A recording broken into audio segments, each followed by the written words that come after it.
Well, it is the second last day of 2022, just a day away from the year 2023. Good evening and welcome to News Watch on this Friday, the 30th day of December. I'm Tess Njenga on Hope TV, the station where you look and live. Let us get you briefed on the day's events.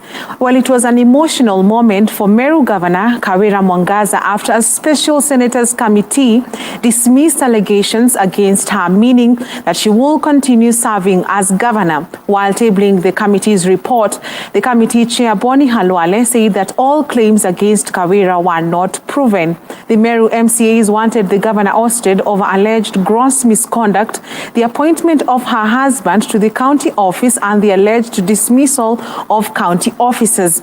The 11-member committee hearing Kawira's impeachment started the sittings on Monday and burned the midnight oil to conclude the hearings. The Senate committee retreated on Wednesday night ahead of the special sitting. The senators, while congratulating the Senate committee, have weighed in on a report, adding that issues such as the role of the first gentleman needs to be looked into. Honorable Senators, as you may have noticed, the committee has found all the allegations against the governor not to be substantiated.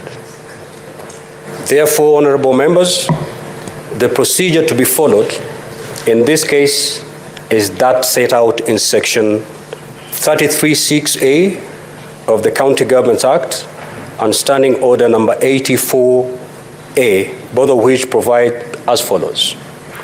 If the special committee reports that the particulars of any allegation against the governor have not been substantiated, further proceedings shall, underline, shall not be taken under this section in respect of that allegation. Therefore, what this means is that insofar as the matter of impeachment of the governor of Meru, that matter is now put to rest by that report. We cannot purport to debate the report. The report, the committee that came up with that report is a creature of this House. By extension, it is the Senate that came up with that report. Having pronounced ourselves through that report, the Senate now stands functus official. You cannot debate your own decision. And therefore, members, that rests the matter of impeachment of the Honorable Governor. However, I'm aware, indeed, we have wise men and women in this chamber who may give us comments and opinions for the future, not for purposes of the impeachment of Governor Kawira Mwangaza. So I will allow those wise men and women to comment, but do not, repeat, do not take your comments to that report, because those comments will not in any way affect the validity or otherwise of that report. Your comments will not even remove or add a comma of that report. We simply want to seek your wisdom going forward. Well, saved by the Senate indeed. Moving on, numerous tributes have continued to stream in as Kenyans mourn the death of veteran journalist and media personality Catherine Kasavuli. In his condolence message, Azimio leader Raila Odinga has said that Catherine illuminated the screens as a trailblazer, and many women joined the profession due to her captivating presence. Others who have sent their condolences include First Lady Rachel Ruto, NARC Kenya Party leader Martha Karua, Charity Ngilu, and fellow journalists including Mark Masai. The news of her death were confirmed by KBC Managing Director Samuel Maina this morning. The celebrated news anchor has been fighting cervical cancer but succumbed to the illness on Thursday night, aged 60, at the Kenyatta National Hospital. Grace Ahati has more. Kasavuli was the first female TV news anchor in the country and is credited with breaking the glass ceiling for female TV journalists in the country. In the course of her career since the 1990s, Kasavuli worked in various leading television stations in the country before taking a break in 2015. She returned to KBC in 2020, where she has been hosting a show named The Legend Edition until her demise. In her message of condolence, First Lady Mama Rachel Ruto has mourned the TV star as a woman of great distinction and accomplishment for high professionalism. On his part, Music and Copyright Society of Kenya MCSK CEO Ezekiel Mutua has mourned Kasavuli as an icon and a true broadcasting legend, noting that she lit the screens with her voice and poise and made herself a household name. Other leaders who have sent their condolence messages include Defense Cabinet Secretary Eden Duale, Health Cabinet Secretary Susan Nahumicha, Kirinyaga Governor Anne Waiguru, and National Assembly Speaker Moses Wetangula, among others. Reporting for Hope TV Newswatch, I'm Grace Ahati. Our condolences to the family of Catherine Kasavuli. Moving on to some rather happy news, it was joy and celebration as renowned Hope FM presenter Patroba Ojwang wedded his bride Esther Mbele in a colorful ceremony at Sitam Valley Road. Gracing the event, Hope Media head Dismas Makanda congratulated the couple, pointing out that Patroba has made a significant contribution in the station. Makanda also thanked Hope Media listeners and viewers for enabling Hope Media win the 2022 Fresh Entries Music Awards as the media station of the year at the awards gala held in Nairobi. Allow me to take this opportunity to really thank people who listen and watch Hope TV and Friends of Hope. We are truly grateful. Hope FM is the fourth most listened to radio station in Nairobi.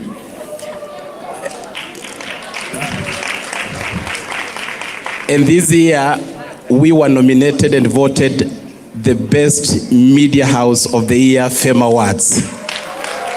So kindly, I know it's a wedding for my brother. He's part of the team. He's the reason why we excel in terms of people who anchor news in this country. He's among the top guys. When you listen to radio, and his voice is a refined voice. And that's the reason we were voted one of the best media houses. Thank you so much. The Landlords and Tenants Association of Kenya, LATAC, have proceeded to seek the guidance of the High Court to give directions that will protect their members from unwarranted county decisions that will have an effect to tenancy conflicts. This follows the pronouncements that were made by the Nairobi Governor Johnson Sakaja in regards to doubting or increasing the rates within the county of Nairobi.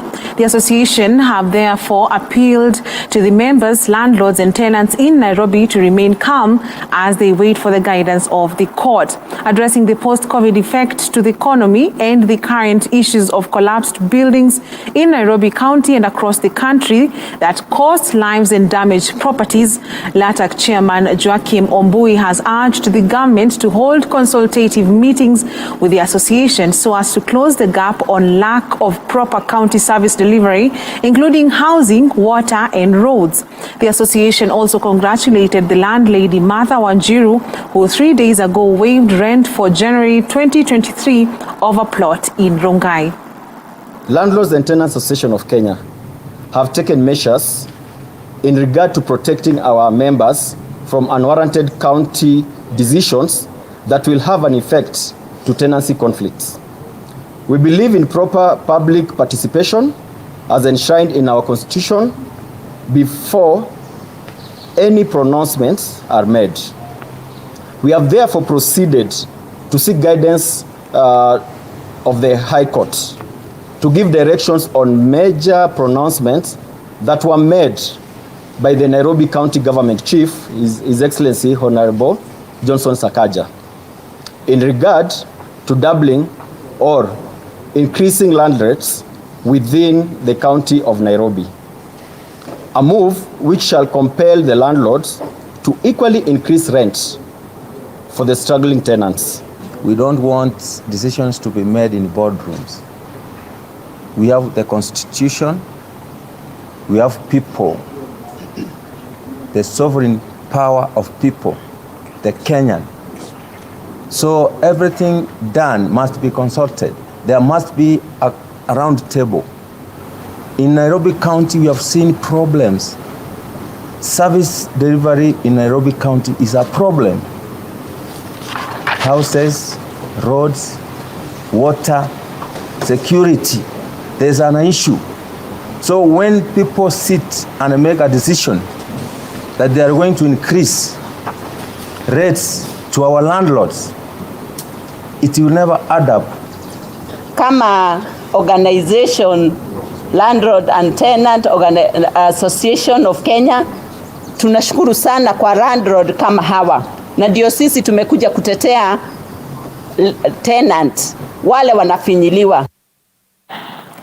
Over 70 widows from Ololtoto area in Narok South Sub-County have a reason to smile after they received food donations from the Narok County Peace Association group. Narok County Peace Ambassador Joshua Kaputa said the food was given to the community that was hard hit by a prolonged dry spell that made many families struggle to get food. Kaputa said being an orphan himself, he understood the challenges that the vulnerable families face. Hence the reason the organization volunteered to give them food during this festive season. He called on the community to be mindful of the less fortunate people in the society and help put a smile on their faces during the season. We don't give because we have much, but we give because we know what it means to have nothing. We are here just to encourage the widows, and also we want to encourage you wherever you are. We know this is a season of celebration and everybody is going out to their families. Just check on your neighbor. Actually, we thank God that we are able to donate food to the widows. These are widows that actually do not have any other place that they look up to. They only put their in.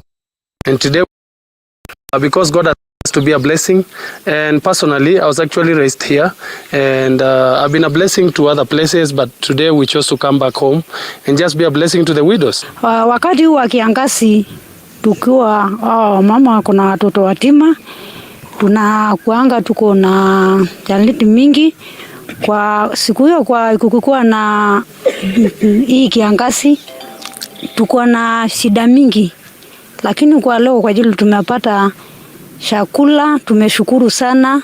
Tunashukuru Bwana Kaputa, Mungu azidi kuwabariki pamoja na timu yako, kwa sababu mumefikia wale wajafikiwa na mtu yoyote. Kuna mtu anawajali, lakini asante kwa sababu Mungu akakupa hiyo mzigo na akakuguza ili upate kuguza maisha ya hao watu. Leo hii hata kwao kutanuka mikate. And Manyata Member of Parliament Gitonga Mukunji has called for a review of hire purchase laws to protect borrowers from being exploited by predatory lenders. He said the Hire Purchase Act, as currently established, does not have safeguards for the borrowers from creditors who charge exorbitant interests that end up sinking debtors into a cycle of endless debts. Mukunji said young people venturing into the border industry have suffered the biggest brand, as rogue lenders have found a fertile ground to make a killing from the fast-growing industry. Ile sheria iko ya hire purchase, we have to review it, kwa sababu hiyo sheria inanyanyasa watu wa bodaboda, na hakuna vile mtu ana limit ya ile pesa anaweza ongeza kwa kitu ambayo wewe unanunua. Ukinunua bodaboda ya 1,100 unalipa na profit ya karibu 300%. Hiyo inafanya kijana ananunua bodaboda alafu anakuwa slave wa hiyo bodaboda. Akinunua ile pawaso inakuwa bado ni slave wa hiyo pawaso, hataweza kujirudishia pesa yake.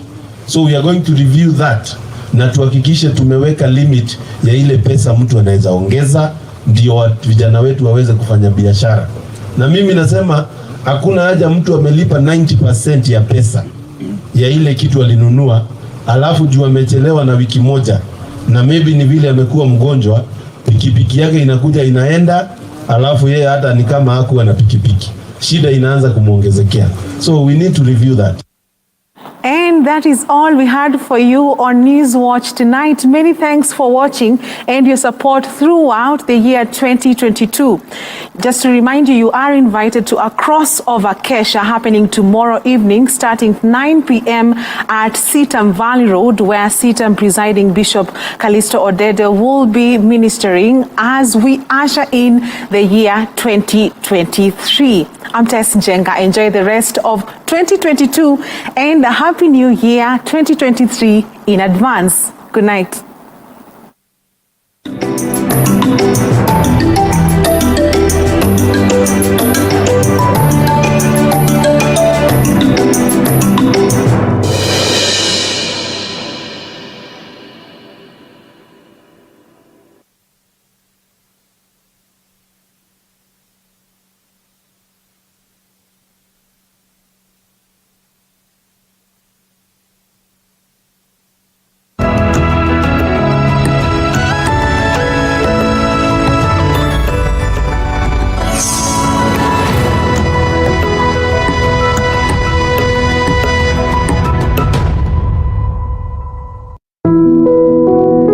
Preterm birth is when a baby is born too early before 37 weeks of pregnancy have been completed, and it is every mother's joy to carry the pregnancy to term and bring forth the bundle of joy. Data from the Ministry of Health shows that 183,600 babies are born preterm in Kenya, with the birth rate set at 12%, and 13,300 children under the age of 5 die from direct premature complications. In the data released in November 2022 by the ministry, Nairobi tops the list of the top 10 counties with high rates of preterm babies.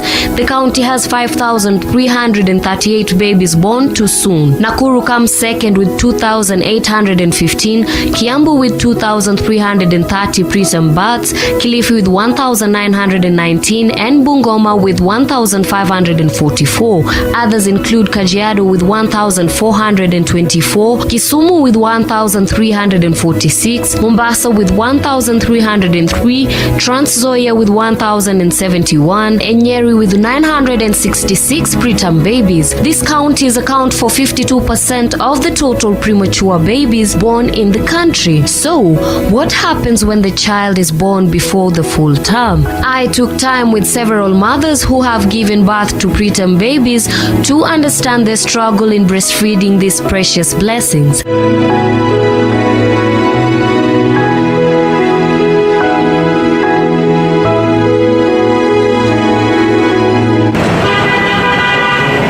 Pumwani Maternity Hospital, Penini Shikuku, a mother that has experienced normal births before, was perplexed when her recent child was born premature and found comfort after being introduced to kangaroo mother care. Upande wa mama inatusaidia sana.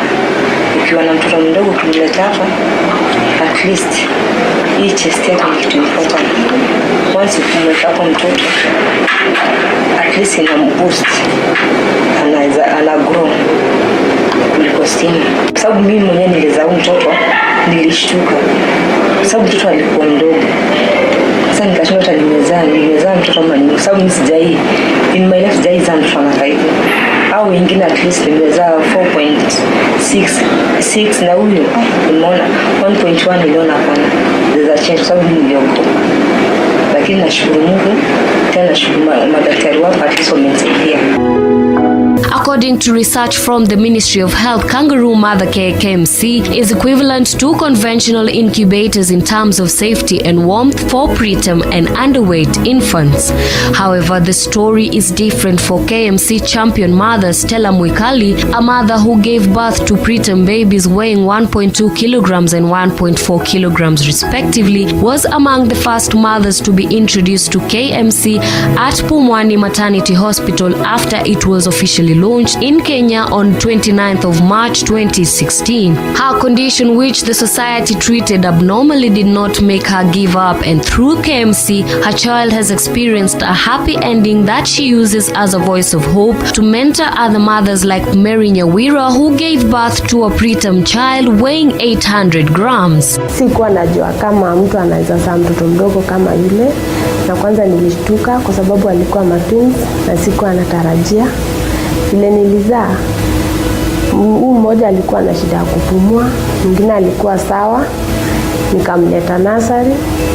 Pale nikapata daktari, akaniambia mtu akizaa mtoto mdogo hivyo kuna kitu inaitwa kangaroo mother care style. Kwanza kubeba huyo mtoto kwa kifua ilikuwa challenge cause nilikuwa na feeling nikaa kwanza kataumia ama ni kama mtoto anachoka. Sasa nilikuwa tu naogopa kidogo, nibebe nisibebe, lakini vile niliona pia wenzangu wenye walikuwa wamenitangulia kuzaa wanabeba na watoto wanapumua vizuri, wanagrow vizuri, ndio nikaona yenyewe hii ni kitu inawaka. Venye nilizaa mtoto niliogopa juu sijaijua mtoto anaweza zaliwa na 6 months, so nilitaka pia nipende huyo mtoto, so kai na click bond nikaamua tu kufanya hiyo kangaroo. Nonetheless, as Kenya prides itself in improved maternal and infant care, head nurse of the newborn unit at the Pumwani Maternity Hospital, Orina Nyankena, is part of the team that pioneered the launch and introduction of kangaroo mother care in Kenya after several training and benchmarking across Africa so as to learn the technique. Research was first done by physician researchers in Colombia in 1979, and Malawi, spearheading as the first African country, paved way for Kenyans to practice KMC. Nurse Orina demonstrates the kangaroo mother care technique. Sasa kofia, mtoto lazima kuwe na kofia, yesuie asipoteze joto mingi, lazima kuwe na diaper, ndio asikuwe nini, asikuchafue, alafu na socks. Socks ni optional, can put on road. But again, if you want to know the temperature of this baby, unaekera mguu yake kwa tumbo yako unasikia, sute na hii kwa kifua hivi, unachukua hii mkono na hii, alafu you support. Sawa sawa? Sawa. Ndio kwa kifua. Around you support. You turn the head sideways, ili uwe unamwangalia kwa urahisi. Unaona vile imeenda hivi? Uiangalie, tunataka tufungie wapi? Tunataka knot ikuwe chini ya armpit. So tunataka kufungia hapa. So hapa ikuwe fupi, ikuwe mrefu. Hivi. Hivyo. Sika hivyo. Sikilia tu mtoto hivyo. Sasa hapa nastahili make sure mtoto asianguke, you tag it in. You tie a size of sack with some pyrethrum. Then you adjust this one. The mother is able to see the baby. The mother is able to support. Mami, asianguka. Mtoto asianguka, sisi tumefunga vizuri. If you don't know how to breastfeed, just unlock here. Then you release it. Then the baby comes down, support. The baby breathes, breastfeeds. Once it's done, you turn the baby back. Despite some setbacks, Nurse Orina, who has an undying love for the infants, admits that the newborn unit has played a major role in nursing and continuously counseling mothers that are either ill, unable to lactate, or with substance abuse problems, therefore opting for donated milk from the human milk bank. We got it twice, and the institution plus the support from the county government to come up with a milk lactating center that will help those mothers who don't have this essential commodity of breast milk for their babies, so that we can have the mothers who have excess in terms that they have fed their babies and they are having enough to donate for the other mother, for the other babies whose mothers don't have enough. First, Orina and his selected team had to make people comfortable with the idea of milk donation. In Africa, there are milk banks in countries like South Africa, Mozambique, and Cape Verde. However, many Kenyans had not heard of the idea. In 2019, the Ministry of Health and the African Population and Health Research Center set up the Kenya's first breast milk bank at Nairobi's Pumwani Maternity Hospital because the hospital promotes the kangaroo mother care and breastfeeding as part of its neonatal program. This one, the initiative was started around about 2018 when we had some consultative meetings, national government, county government, plus Pumwani Maternity as as a lactating center, we had a series of meetings. Then we came up, we went to South Africa for benchmarking for 7 days. We went to an hospital in Johannesburg where we were taken through the human milk bank. And the goodness it has done to their people. Then once we came from there, we saw the powers. That is how we came. This one was launched in March 2019 by His Excellency the Governor. By then it was Mike Sonko. The hospital's neonatal program caters specifically to preterm, underweight and malnourished infants, full-term babies who are sickly and those whose mothers are unable to breastfeed due to lack of breast milk. We first do counseling and get to know the reasons behind her donating. Then after we do the counseling, she sends her consent to say that she has agreed to donate milk. After counseling, now there's something called screening. We need to screen the mother for HIV, syphilis, hepatitis B and C. Then now she can donate the milk.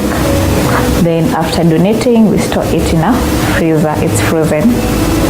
Then if the results are negative, after donation first, before even anything is done, the milk that the mother has donated, it has a red sticker showing that nothing has been done to it. So after that, and the results are back and the results are negative, we do something called thawing. So thawing is done previously before. The milk is processed, is pasteurized for safe consumption. So we do thawing the previous day, then we'll do pasteurization the following day. Before pasteurization, we take a sample, pre-pasteurization, for culture. So culture is done to that milk first. Then we do the pasteurization process. After pasteurization, we take another sample for post-pasteurization process to confirm that the milk is surely safe for consumption. So in case milk fails in one of those stages, it's not safe. So we need to discard it.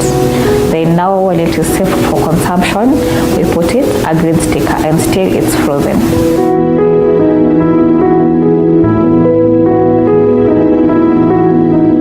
According to the 2019 Kenya Population and Housing Census KPHC analytical report, Kenya's fertility rate has gone down, particularly in urban areas. The country's total fertility rate for 2019 was 3.4 births, which marks a drop of about 1 birth from 4.8 births in 2009. Although teenage childbearing is still a problem for the women with serious levels of educational attainment, the burden was found to be high among women with no education and those in formal or other education at 73 births and 95 births per 1,000 teenagers respectively. This is a possible contribution of abandoned children or a number of them lacking homes, hence the need to give away their children for adoption. Over time, the process of adopting a child has been made easier. With the right channels, adoption has proven to be a life-changing channel for thousands of children who do not have a home. It's been a joy for us to see many people coming over to adopt children and giving them the opportunity to grow in a family setup versus the institution. And so really it is a joy for us, and we celebrate all the adoptive parents and all the adopted children and even our partners in this work. I would say that I would also encourage people out there who are probably asking, where should I adopt? Please come and adopt. It is doable. I would urge all of us to come with an open mind and an open heart for this child, because that is what they really want, so that we're able to explore this journey of adoption together. It is different for different people, and so come as an individual. We are ready to hold your hand through this journey. Myolin, though a foreigner who is not allowed to adopt children, feels that there are 1,000 children who are in dire need of love and a home, having worked with an organization that rescues children and puts them in a children's home. Being in Kenya, we are still having so many children who are looking for parents. That's even like in my own family, I wanted to adopt. My husband was not so much in for it, but my own mindset was like, why bringing in new children in this world when there are so many children waiting for families? So if every family that is able can adopt 1 or 2 children. She, however, feels sad over the fact that children can stay only for a short time in children's as stipulated by the government before they are reintegrated back to their homes where they came from. Many of the children, however, have no home nor family to trace back to. Those children who are not getting adopted, they will grow up into institutions. They might not know the tribe that they are from, the community that they are from, because maybe they are found on the roadside, no name of the father or the mother, so they don't have an identity. The children's homes that they are growing up with are only allowed to take care for them until the age of 18. So after 18, what happens? They will lose all the care that they are used to and accustomed to. So in a lot of times, they will find out the short ways to earn that money and that standard of living that they had in the children's home. Phyllis, a social worker at Hope Babies Homes here in Nairobi, says the home over the years has partnered with the registered adoption societies in Kenya to settle over 800 children in Kenya. Our main duty is to go rescue the abandoned babies from various places where they are abandoned. Sometimes even we get mother offered ones who are offered by their biological mothers due to various reasons. They can be out of financial constraints, others are rape, cases of incest. And we work together with the legal officers, like now the police officers. We work with the children's departments.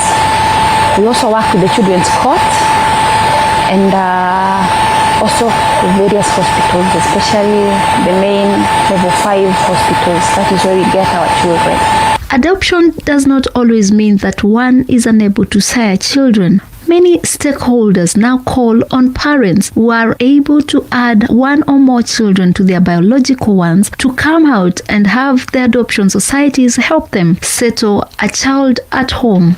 The extended family will be more receptive to that child, because sometimes you hear that, yes, the husband has no problem of the adopted boy inheriting his property because he has accepted that child as his own, but his brothers, they are, for example, saying none of our ancestral land should go for a stranger. So in the protection of the future adopted child, they might opt for a girl. Other people, they opt for a girl because they are thinking that a girl child is easier to raise than a boy child. Yet, there are so many boys waiting for adoptive parents, and there are more boys being given out for adoption than girls. So those parents who can offer a boy a home, please consider the boy child. And also your process will go faster because the girls being few and the demand for girls being high, once you have finished the process of being declared a good parent for adoption, you might still wait for 2 to 3 years for a girl to be assigned to your family. Well, with a boy child, you will wait much less time. Kenya has a limited number of registered adoption societies, including the Kenya Christian Homes, Bakna Kenya, Little Angels Network, Change Trust, KPPI, and the state-owned Child Welfare Society. I think in Kenya we need to have a lot more awareness about adoption. People believe that adoption is expensive. It is not. The only thing that you are paying for in adoption is the lawyer's fee, because you have 2 or 3 court hearings, so which you can bargain, which in certain cases there are even lawyers who can do it pro bono. Also, people believe that it are only rich people who can do adoption, because like the adoption society, they will come to your house and see where the child lives. You have to declare your income, so that because you have to prove that you are able to take care of that child. What a child needs is a bed. So once you have a space to put that child's bed, it is okay. Once you have shown that you have an income that can sustain that child, even in public education, it is okay. Yeah? So if you have that small shop, corner shop, or you have your small tailoring shop, start keeping your records, start registering it as a company, keep your records well, and you have something to prove that you have show of income. Yeah, you don't need to be rich to adopt a child. Adoption is provided by law under the Children's Act number 8 of 2001. In addition to this, the Children Adoption Regulations of 2005 also provide a guideline for the process. According to these regulations and the law, the welfare and safety of child is paramount. The laws are focused on making the adoption process transparent, friendly, and accessible. The law also stipulates the government's role in the whole adoption process. Faith Imanimugo for Hope TV Newswatch. Access to sanitary towels is a major problem for some girls and women in the country. The absence of these essential commodities during menstruation has led many girls into a trap of having sex to get them and even sometimes missing school. Kwa hedhi kuna vitu venye tunafaa tufuatilie ambavyo najua wengi wetu wanajua. Menstrual hygiene management is one of the major components of health hygiene education, and there are indeed many barriers facing the issue across the country, especially among low-income women.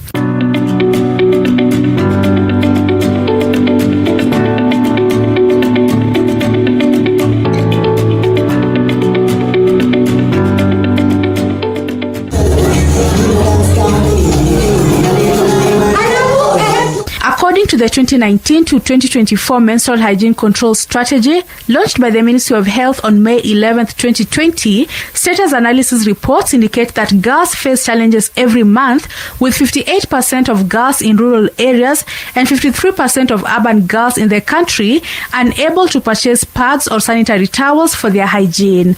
In the report, an average of 22% of school-age girls said they buy their hygiene products, which raises the question of who gives them the money and at what cost. Another study warned that some girls from poor families needed boyfriends to pay for their pads, and only 30% of schools provided hygiene pads to their students, and in most cases they provide when it is urgent. We have many challenges so that sometimes your parents don't have any amount of money, so that you cannot be able to find that pads. Huko home hakunanga vile tunapatanga pads. Pengine unasema umeanza period na huwezi kupata pads, pengine mama hana pesa ya kujisaidia, unatafuta vitambaa ujiweke, na hiyo si mzuri. The Ministry of Health's menstrual hygiene control strategy indicates that only 36% of rural schools had enough toilets for girls, which could help them change their pads, this being evidence that there is a problem facing girls in the country, causing them embarrassment and avoiding school. While there are organizations that are committed to distributing sanitary towels for free across the country, it is important for the national and county governments to invest in the achievements of the goal of menstrual status among girls and women, as a survey published by the consulting firm FSG in 2016 cannot afford to buy the towels.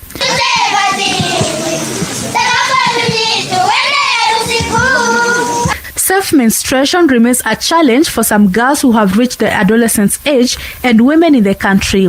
This is due to the absence of proper supplies such as sanitary towels during their periods. The lack of towels is among the reasons why girls, especially in rural areas and slums, become pregnant due to the influence of some men that they will help them get the essential products.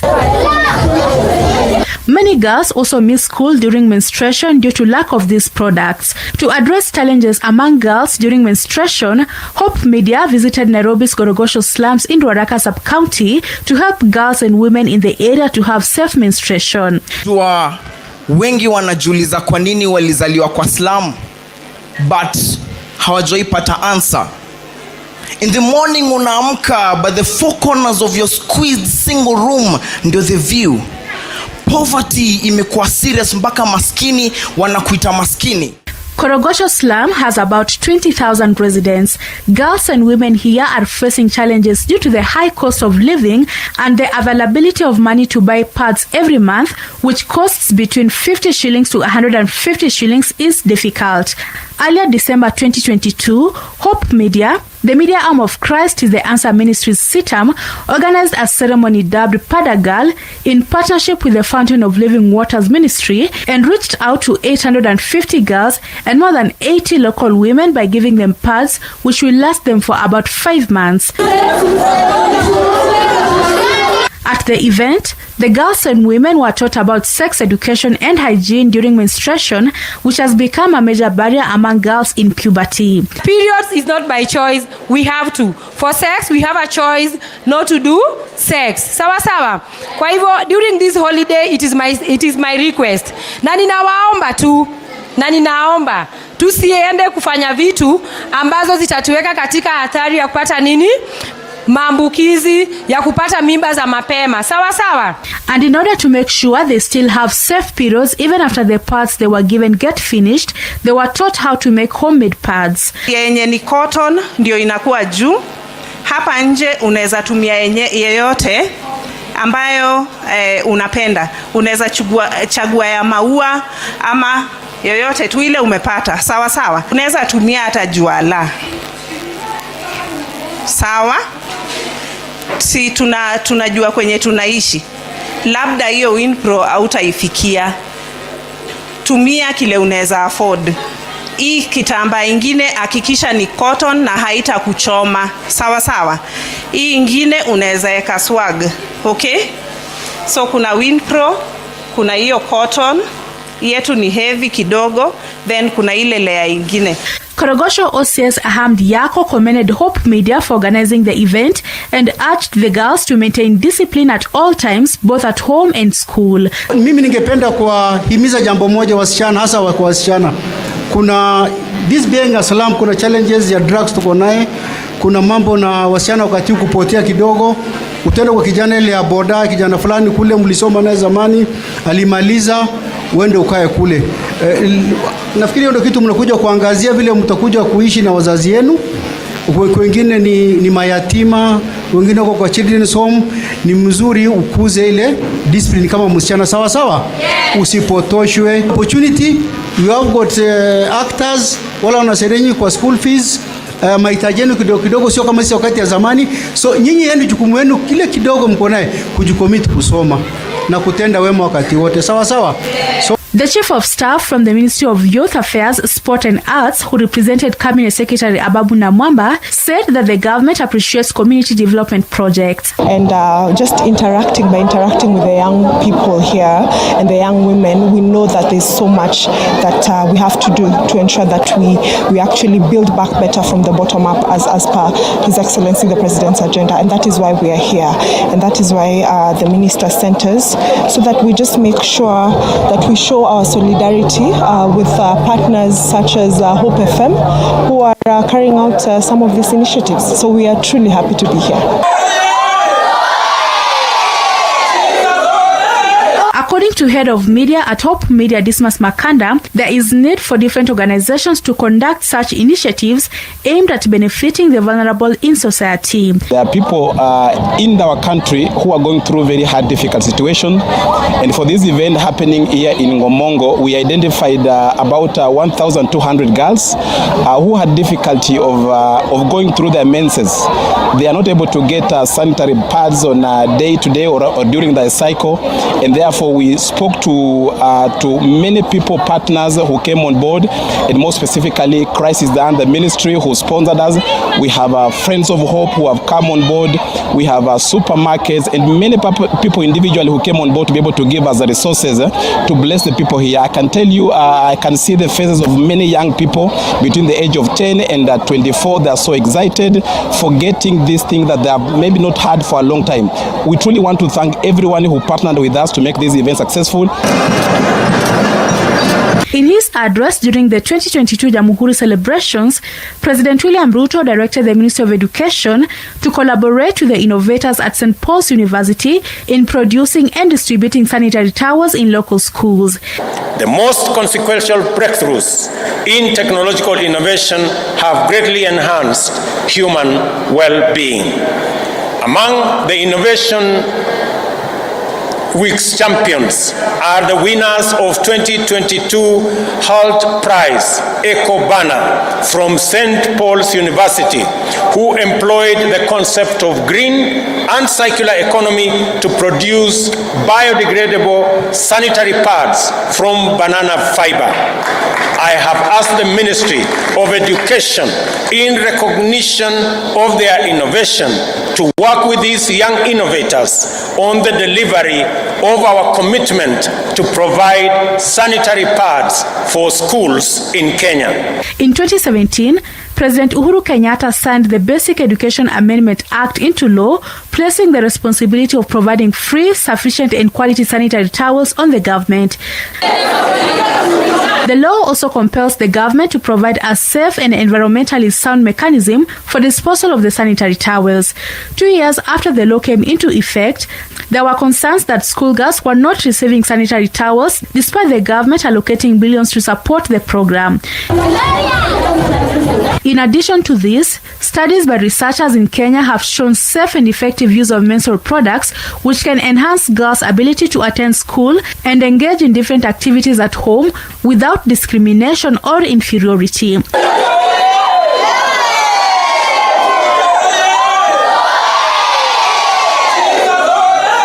For Hope TV, I'm Alice Diana.